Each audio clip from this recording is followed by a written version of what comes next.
Hello বন্ধুরা, এই যে আবার দেখো নতুন একটা রেসিপি নিয়ে চলে আসলাম। আজকে দেখো নতুন একটা রেসিপি বানাইতেছি। তার জন্য দেখো কি কি লাগবে।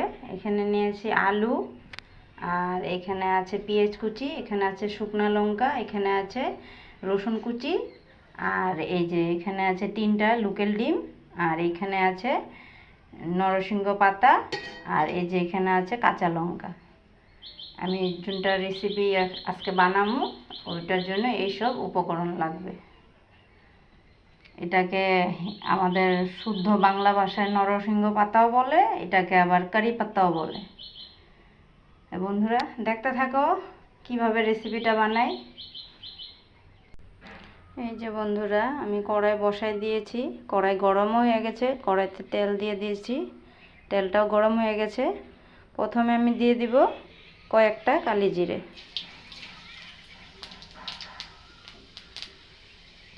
তারপরে দিয়ে দিব কয়েকটা শুকনো লঙ্কা,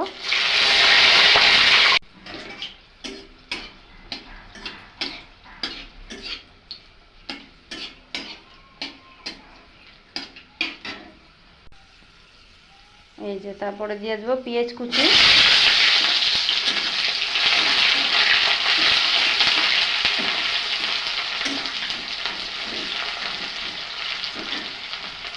তারপরে এই যে দিয়ে দিব রসুন কুচি,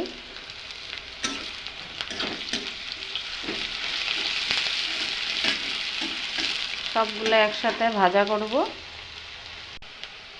এই যে দিয়ে দিব নরসিংহ পাতা, আর কারা কি কি নামে ডাকে এটাকে, কেউ কারি পাতাও ডাকে, তো আমাদের বাংলা ভাষায় নরসিংহ পাতা বলে। এটা অনেক ভালো কিন্তু নরসিংহ পাতা শরীরের জন্য।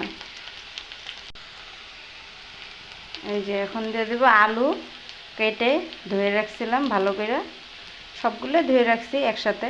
এই যে দিয়ে দিব এখন।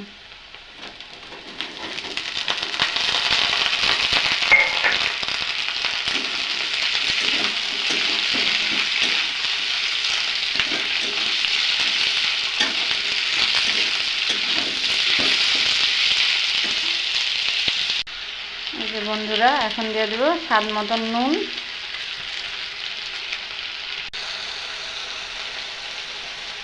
এখন দিয়ে দেব বন্ধু এই যে কাঁচা লঙ্কা।